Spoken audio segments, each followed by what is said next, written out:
Chapter 3 and 4, reflection. So we begin the chapter talking about just the different types of courts that are in America, the history of the courts, the levels of the courts. We begin with like the history of the courts, the colonial courts, the early American courts, the courts in modernizing.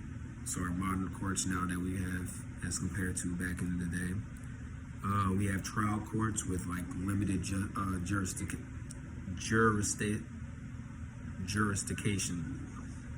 We have level 1, which they mainly deal with traffic. They mainly deal with traffic cases and stuff like that. So just your regular courts that probably 90% of society experiences or has to deal with. So with those lower courts, we have, authorizing search warrants are made up in those level of courts. Misdemeanors, ordinance violations. So like I said, just the traffic violations and stuff like that. Those are the type of cases that they deal with. They also deal with 2,000 to 25,000 max per year. So, it's a lot of cases, but like I said, a good chunk of it comes from the traffic violations, just other things that people run into per day. The second level is the major trial courts, so they deal with criminal cases and civil cases,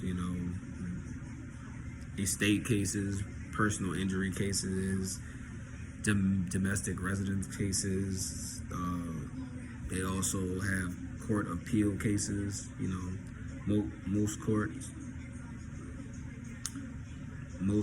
most states have an intermediate appeal court now, so they don't usually have to just go to one main appeal court. There's usually one for every state, as mandated. They have problem-solving courts, domestic violence courses, or I should say cases. They have court unification, so they're trying to have all the courts unified, so all information is shared and it's sanctioned between all the courts in America and everything like that.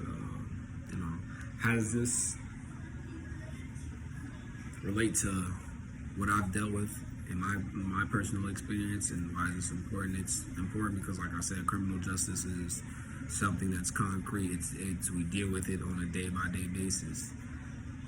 With the courts being unified, it's easier for me. For example, if I was, to be restoring my license and the DMV, sends the whole information of how I paid and everything, and I don't have to no longer make payments or wait any longer for my license to be restored.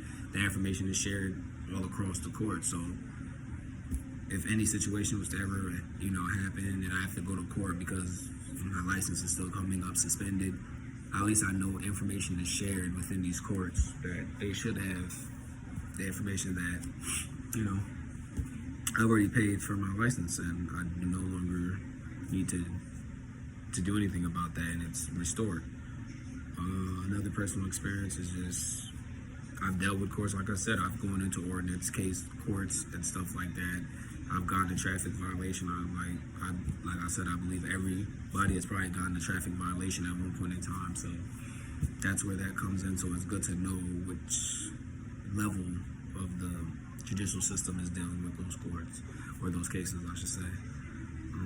And it's just important because of the time and age that we live in. A lot of people aren't well versed in, their judicial laws and everything. So they tend to either have it be abused or they abuse it themselves.